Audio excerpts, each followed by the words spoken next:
falsely accused, disowned, and betrayed by my family. How the truth finally came out after 5 years and changed everything. Okay, Reddit, this is going to be a long one. Never thought I'd be sharing this story here, but after everything that's happened recently, I need to get this off my chest. Quick disclaimer, I'm using fake names for obvious reasons, and I'm writing this from my alt account because some people involved still follow my main. So, I'm James, 32 now, but this whole mess started when I was 27. For background, I grew up in this medium-sized town outside Portland where everyone basically knows everyone else's business. Yeah, one of those places. My cousin Mike and I were super close growing up. Like, we shared a room at every family vacation until we were teenagers kind of close. Our moms are sisters, and they made sure we spent pretty much every holiday and weekend together. Mike was marrying Katie, who lived literally 3 houses down from us growing up. Her family moved to our street when she was 8, and I was 10, and our families just clicked instantly. You know how some neighbors become basically family? That was us. Katie's parents would watch me and Mike when our parents were working late. We'd have joint barbecues every summer, that sort of thing. Katie was like my little sister. She'd come to me for advice about boys in middle school. I helped her with math homework. Okay. More like we struggled through it together. LOL. And I even taught her how to drive in my beat-up Honda Civic when she was learning. RIP to my car's transmission. So obviously, when Mike and Katie started dating in college, everyone was thrilled. It just made sense, you know? They'd been dancing around each other since high school, and when they finally got together junior year, the whole family was like, finally! I'm not even exaggerating. Our grandma literally cried when they announced they were engaged. Fast forward to the wedding day, June 15th, 2019. It was at this pretty nice venue just outside town. Nothing super fancy, but definitely nicer than my brother Mark's backyard wedding the year before. Sorry, bro, but that porta potty situation was rough. I was one of Mike's groomsmen, along with his best man, Tom, his roommate from college, and a few other guys. The morning started normal enough. I got there early to help set up, because that's what you do when your favorite cousin is getting married, right? I was wearing this navy suit that cost way too much. But hey, wedding photos are forever. Had my groomsman boutonniere pinned on. Took like 3 tries to get it straight. And was helping direct people to where they needed to go. This elderly couple had just asked me where the bathrooms were for like the 3rd time. They were really sweet, but definitely struggling with directions. And I was walking them over personally because I'm not a monster. That's when everything went to hell. I hear this commotion behind me, and before I can even turn around fully, whoosh, got hit so hard I literally saw stars. Like, I always thought that was just something people said in movies, but nope, actual freaking stars. Mike had come charging in with Tom and a couple other guys trailing behind him. He looked, I don't even know how to describe it, like rage and hurt and something else all mixed together. He just started wailing on me. Not like one punch and done. This was full-on assault mode. I'm not a small guy, 6'1", and I hit the gym occasionally, but Mike works construction, and he was just destroying me. The whole time he's screaming stuff like, "How could you? And I trusted you!" Meanwhile, I'm just trying to protect my face and figure out what the hell is happening. Tom and 2 other groomsmen finally managed to pull him off me. By this point, I'm bleeding all over my fancy new suit. RIP to that too. Blood does not come out easily. My left eye is swelling shut, and I'm pretty sure my nose is broken. The elderly couple I was helping, they're just standing there in shock. The woman was crying. I still feel bad about ruining their day too. Someone, I think it was the venue manager, called for medical help. They wanted to call the cops too, but I managed to say no through my busted lip. Like, even though I had no idea what was happening, this was still Mike. We grew up together. No way was I getting him arrested. Ended up at this urgent care place a few miles away. The doctor kept asking if I wanted to press charges while she checked if my nose was broken. Fun fact, it wasn't broken, just badly bruised. Still have a tiny bump there, though. She gave me this ice pack that was so cold it almost hurt worse than the punches. Okay, not really, but damn, those medical ice packs are no joke. That's when I got the text. You know those moments in movies where the character looks at their phone and their whole world changes? Yeah, it was one of those. Message from my dad. Wedding's canceled. Clear your stuff out of the garage by tonight. Quick context. I'd moved out years ago, but kept some stuff stored at my parents' place. Boxes of childhood memories, some sports equipment, photo albums. Basically the stuff you can't fit in a small apartment but don't want to throw away. Nothing major, but the way he said it, that's when I knew something was seriously wrong. Called my dad immediately, straight to voicemail. Same with mom.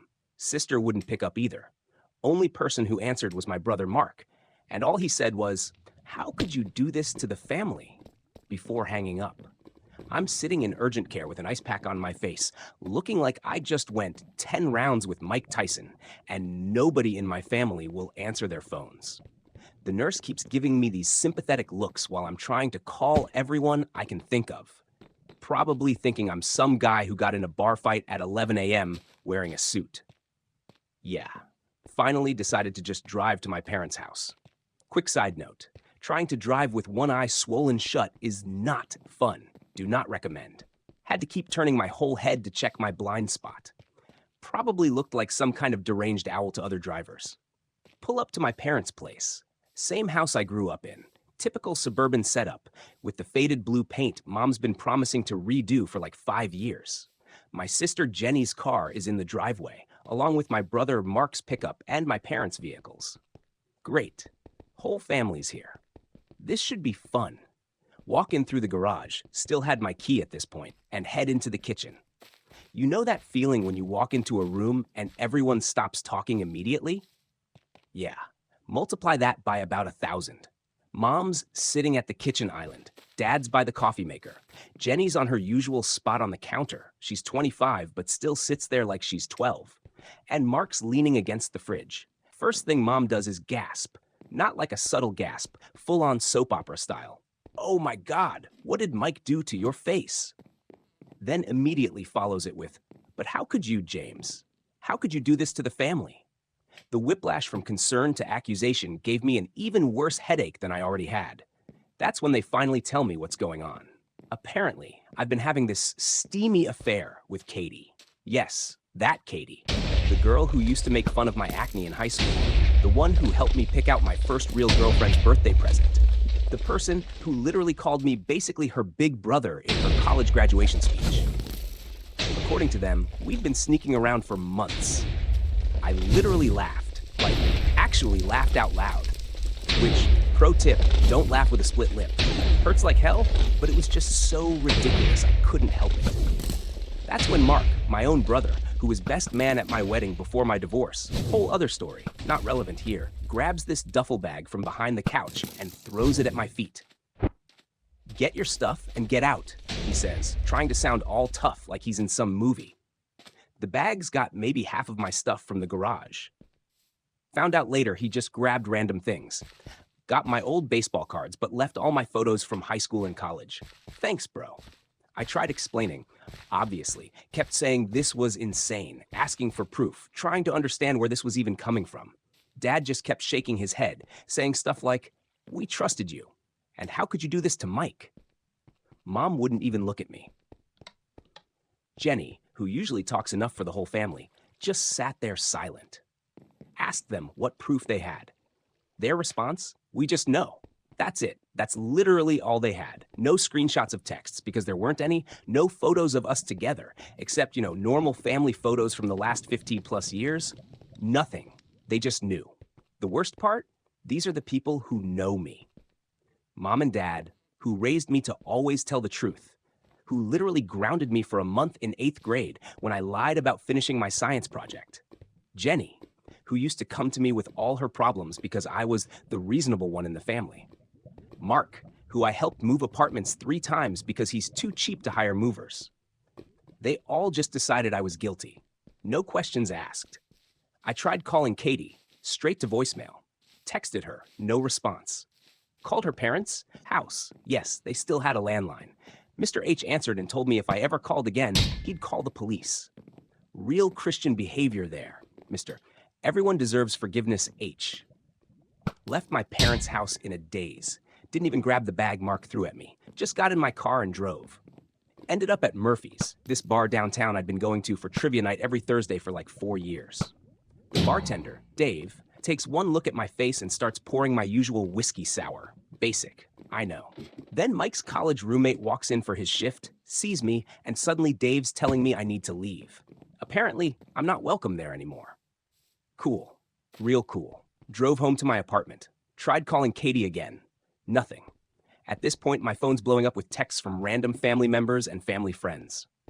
Everyone's got an opinion. Everyone knew we were too close. Suddenly, every time Katie and I hung out or talked was suspicious. That time I helped her move apartments after college? Obviously, we were hooking up. The fact that her boyfriend at the time helped too? Conveniently forgotten. Had to turn my phone off. Just sat there in my dark apartment with a bag of frozen peas on my face. Ice pack from urgent care had melted, trying to figure out how my entire life had imploded in the span of about 6 hours. Called in sick to work for Monday. How do you explain to your boss that your face looks like a professional boxer's punching bag because your cousin thinks you're sleeping with his fiancée?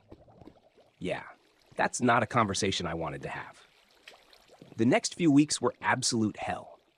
You don't realize how interconnected your life is with your family until they all suddenly decide you're dead to them. Quick example. Tried to go to my regular gym Monday morning. Figured exercise might help clear my head. Guess who's there? Mike's workout buddy, Steve, who apparently now manages the place.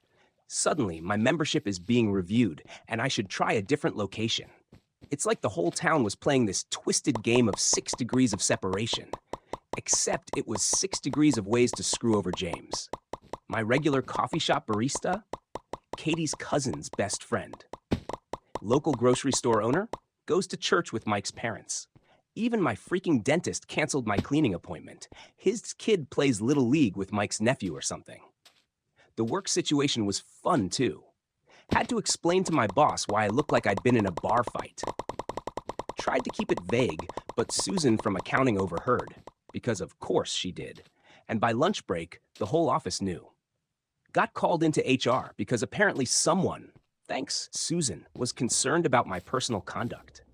Had to explain to this 23-year-old HR rep that no, I wasn't engaging in inappropriate relations with anyone while she looked at me like I was some kind of soap opera villain. Finally managed to get hold of Katie after about a week. That first call was rough, like nuclear explosion level rough. Started with her screaming at me for ruining her life and me yelling back about how my life was ruined too. But somewhere between the yelling and the crying, yes, I cried, judge me all you want, we actually started listening to each other. Turned out her side of things was even worse than mine. Her super religious parents had basically excommunicated her, like full-on you're dead to us style. Her dad even called their priests to see if they could get her formally excommunicated from the church.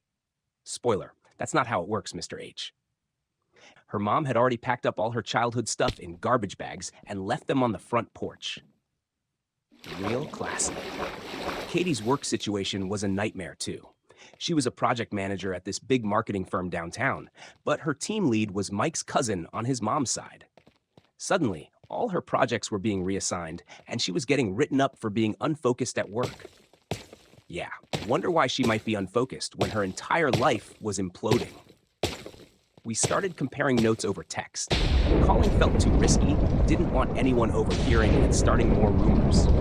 Neither of us had any idea where these accusations came from. Every time we asked anyone for proof, they'd just say stuff like, everyone knows, or it was obvious. Like, what? What was obvious? The fact that we'd known each other since we were kids? That we could actually hold a conversation without it being weird? The one time I managed to corner Mike, ran into him at the gas station. He couldn't exactly run away while pumping gas. His response was, I saw the way you looked at her.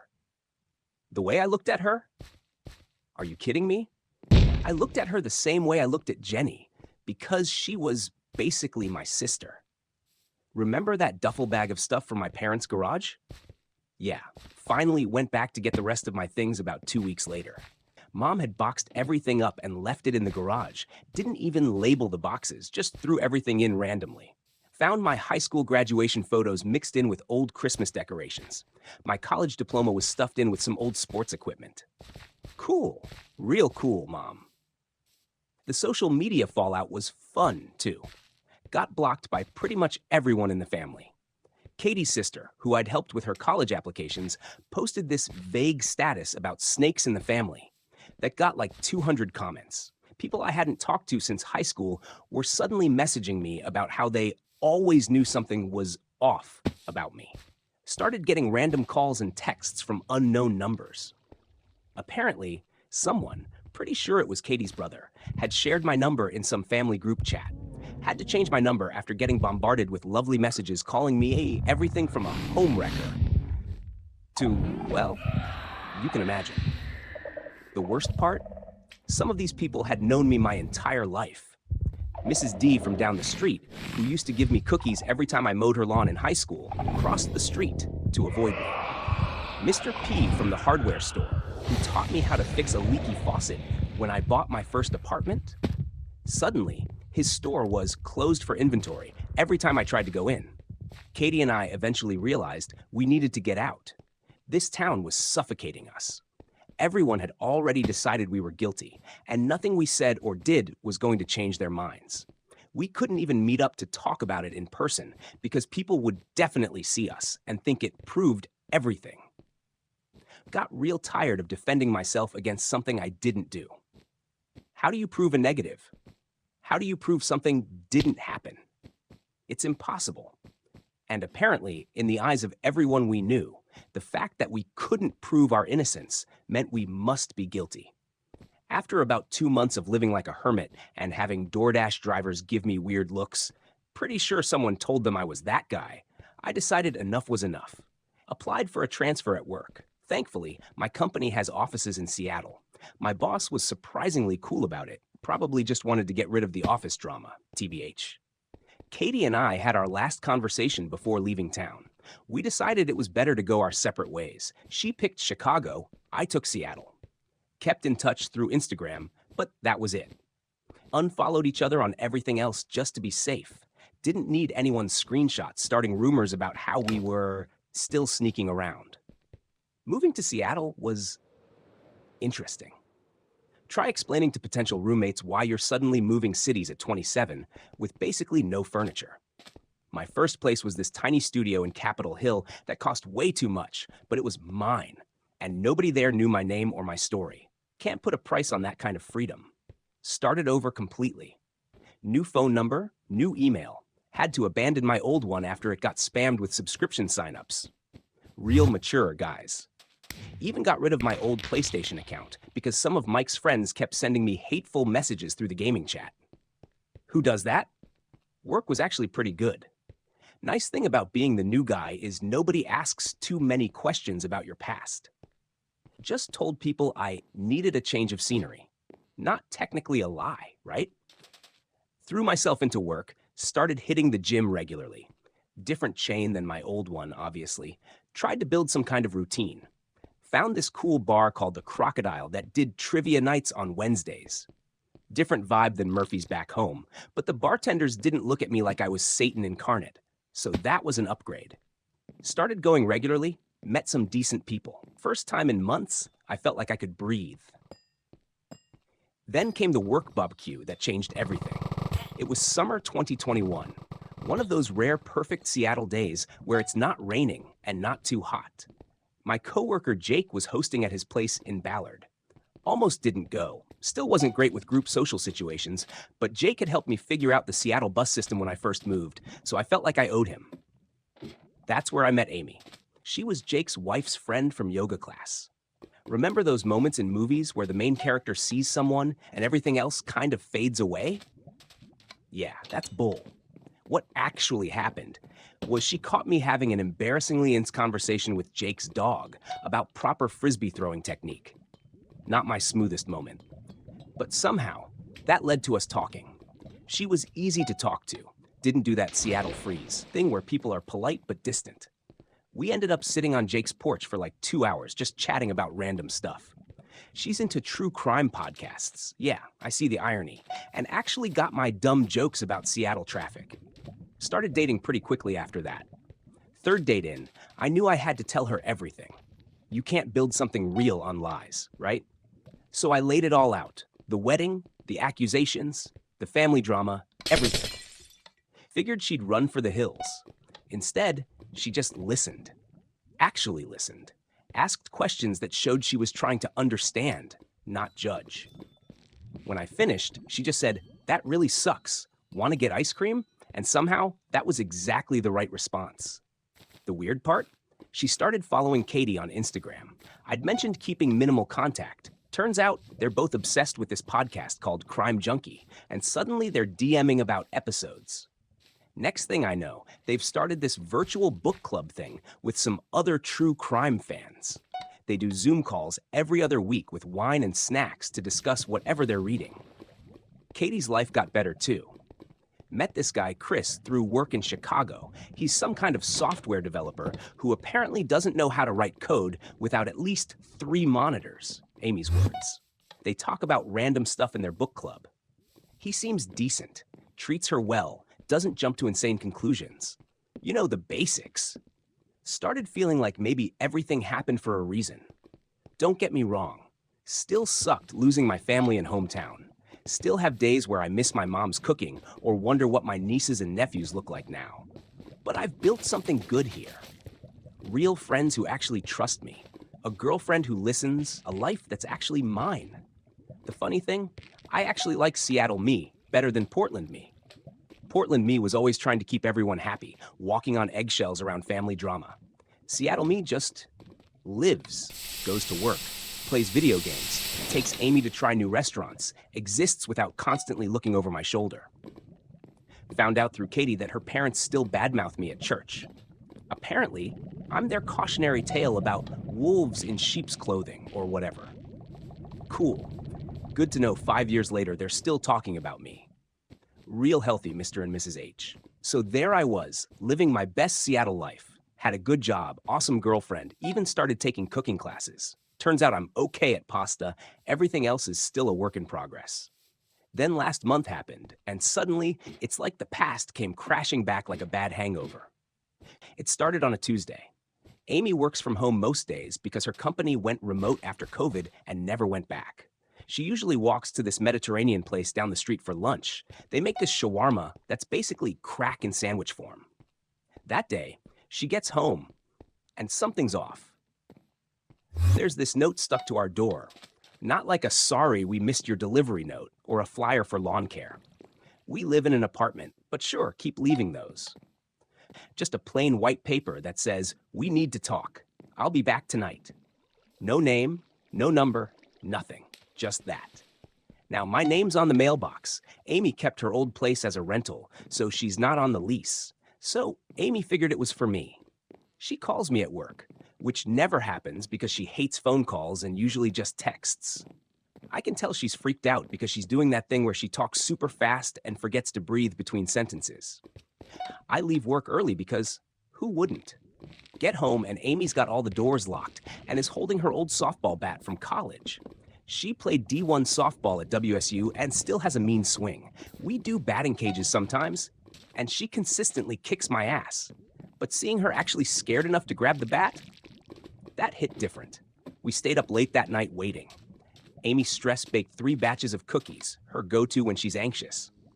And we binged some mindless Netflix show neither of us was actually watching.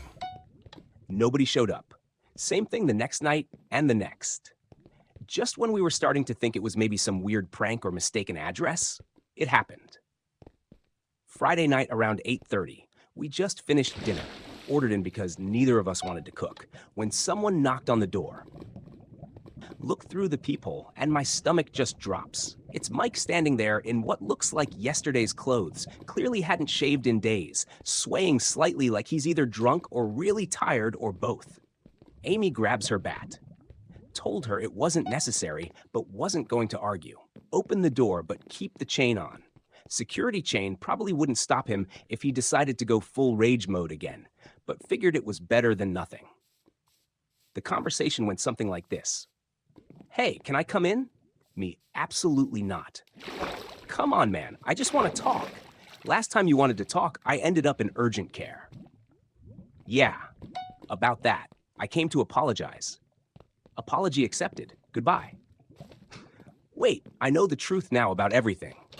Cool story. Still not letting you in. I need to apologize to Katie too. Can you give me her contact info? Me? Yeah, that's not happening. Please, I just want to make things right. Me. You had 5 years to make things right. 5 years of silence. Now you show up at my door expecting what exactly? He kept trying to talk, but I'd had enough. Told him I'd let Katie know he was trying to reach out, and if she wanted to talk to him, she could make that choice herself. Then I shut the door. Through the door, I heard him yell something about unblocking my mom because she wanted to talk. Went back to the living room, where Amy was still holding her bat like she was ready for baseball season. Called Katie right away. Figured she needed to know Mike was suddenly trying to make contact. She was as thrown as I was. Made it very clear she didn't want me giving Mike her info, which I totally got. The whole thing messed with my head more than I expected. Had trouble sleeping that night, kept thinking about Mike showing up like that. He looked rough, not just unshaved and rumpled, but like defeated. Not the same guy who tried to rearrange my face 5 years ago. Amy was amazing through all of it. She's usually this goofy, laid-back person who makes bad puns and dances while doing dishes, but that week she went full protective mode. Installed a Ring doorbell the next day. We're renters, but she said she'd rather lose the deposit than feel unsafe. Started working from the coffee shop downstairs instead of at home. Even called her brother, who's a cop in Tacoma, to ask about restraining orders just in case. Took me a couple days to decide what to do about my mom. Finally unblocked her number, but sent a text instead of calling. I hear you want to talk. Figured that ball was in their court now. After 5 years of silence, they don't get to just show up and expect everything to be fine. After Mike's surprise visit, my mom started texting, not calling. Guess she figured out I wasn't ready for that. Here's how that first exchange went. We wanted home. Me? I am home. You know what I mean. We want to apologize and have you back in the family. What brought this on? We know what really happened now. Only took 5 years. Cool. Yeah, I was being petty. Sue me. Finally, after some back and forth, she spills it. 2 years after the wedding that wasn't, Mike married Jessica. She was this girl from his gym. Turns out she's the one I saw at Katie's wedding. The bridesmaid sitting alone looking uncomfortable. Makes sense now. Their marriage was apparently a disaster from day one. Constant fighting, trust issues, the works. During one of their bigger fights about 6 months ago, Jessica let something slip, said something like, I didn't wreck Emily's relationship just to spend my marriage hearing about her. Yeah, let that sink in. Turns out Jessica had made the whole thing up. All of it. She had a thing for Mike, saw how close he was with Katie, and decided to remove the competition. Told Mike she'd seen Katie and me together, fed him all these details about supposed meetups and secret messages. But when Mike demanded proof, she couldn't provide any because, it never happened. And here's the kicker. When Mike brought these accusations to the family, everyone just believed it. No questions asked. Their logic? Mike wouldn't ruin his own wedding unless he was sure. Because apparently being sure means taking the word of some random girl from the gym over people you've known your entire life. Not one person in either family stopped to actually talk to me or Katie. Not one person asked for proof. Not one person thought, hey, maybe we should hear their side before we completely destroy their lives. The best, worst part? Jessica apparently had a history of this stuff. After everything came out, Mike's friend Tom remembered she'd done something similar at her last gym, accused a trainer of harassment when he wouldn't leave his girlfriend for her. But nobody thought to check into that before my face became Mike's personal punching bag. Katie's taking it even harder than me. All those church people who treated her like she was walking sin. Her parents who literally threw her childhood memories in garbage bags. Her boss who made her life hell until she had to quit. None of them bothered to verify anything either. Here's a fun timeline for you.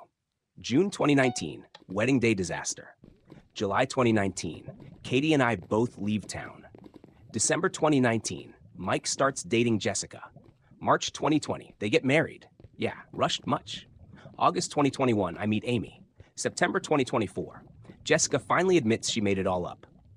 October 2024, everyone suddenly wants to apologize. 5 years, 5 whole years of being the family pariah. 5 years of missing birthdays, holidays, weddings, births. 5 years of my nieces and nephews being told Uncle James is a bad person. All because some girl from the gym couldn't handle the fact that my cousin was happy with someone else. Amy's been my rock through all this.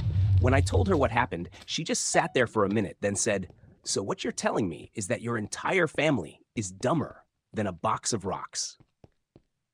Made me laugh for the first time since finding out. Katie's response was less humorous. Direct quote from our phone call. They can take their apologies and shove them where the sun doesn't shine. Tell us how you really feel, Katie. The worst part isn't even the LI itself. It's how easily everyone believed it.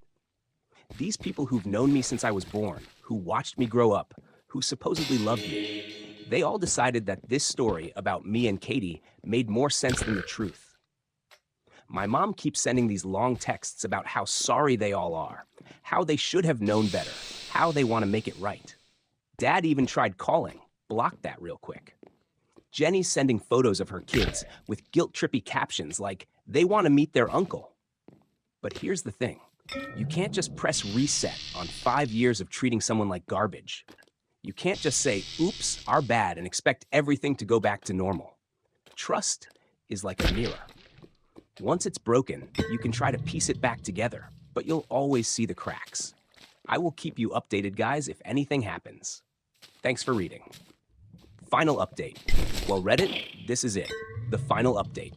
Katie and I decided it was time to face the music back home. Agreed to meet with both families, but on our terms. I picked a neutral location, this coffee shop downtown that neither family had any connections to. Katie was too anxious to fly back just for this, so we set up my laptop with her on Zoom. I had her on speaker, but her video was off. She wanted to hear everything, but didn't want to see their faces. Can't blame her. The gang was all there. My parents, Mike, Jessica, looking like she'd rather be anywhere else, Katie's parents, my siblings. Even Tom showed up, probably feeling guilty about the whole best man who didn't stand up for me thing. Before anyone could start with their apologies, I laid down some ground rules. 1, Katie can hear everything. She can choose to speak or not. 2, if she disconnects, meeting's over. 3, nobody touches me. Looking at me, Mike. 4, no religious guilt tripping. That was for Katie's parents. First up was Jessica. She looked, well, rough. Marriage troubles aren't doing her any favors. Her big explanation? She was in love with Mike and thought Katie didn't deserve him. That's it. That's literally her reason for blowing up multiple lives. Not some big misunderstanding, not a case of mistaken identity. She just wanted my cousin and decided to nuke everyone else's lives to get him. Mike tried to apologize for the punches actually, but who's counting? Said he should have known better than to believe Jessica without proof. No shit, Sherlock. Maybe confirm stuff before you go all WWE on your cousin's face? Then came the parents, both sets. This was interesting. My mom tried to hug me when I walked in. I stepped back. The look on her face, like I'd slapped her. Yeah, well, maybe remember how it felt when you packed up my childhood photos like they were trash, Mom. Katie's dad started in with some biblical forgiveness stuff until Katie unmuted herself and shut that down real quick. Her exact words, "You threw my things in garbage bags and left them in the rain. Don't you dare quote scripture at me." Never heard Mr. H speechless before. It was kind of amazing. My sister Jenny cried about how much her kids ask about me. Cool story, sis. Where was this concern when you were helping Mom pack up my stuff? When you blocked me on everything?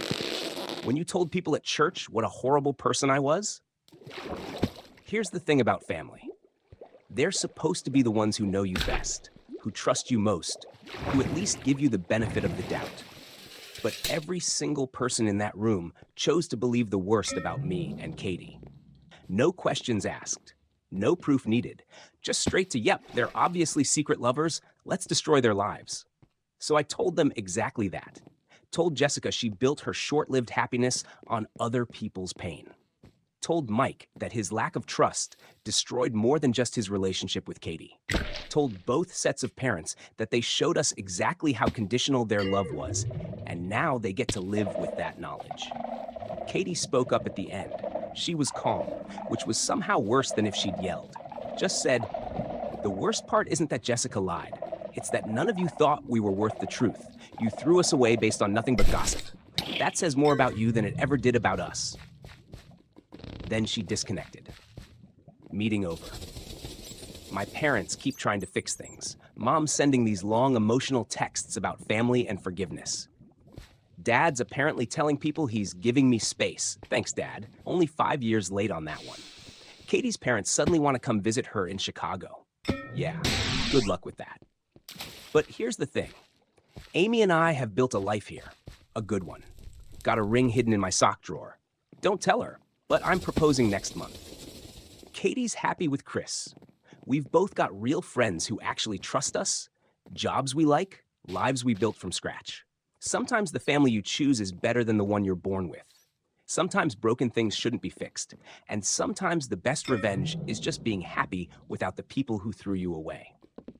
So that's it, Reddit. That's how my cousin's wedding destroyed my old life and accidentally led me to a better one. Thanks for coming along for the ride. Edit. Holy crap, this blew up. Thanks for all the awards. Edit 2. Yes, I'll update after I propose. No, I'm not worried about Amy seeing this. She doesn't use Reddit, and I'm using a throwaway. Edit 3. Katie says thanks for all the support. She's doing great and planning a honeymoon to New Zealand.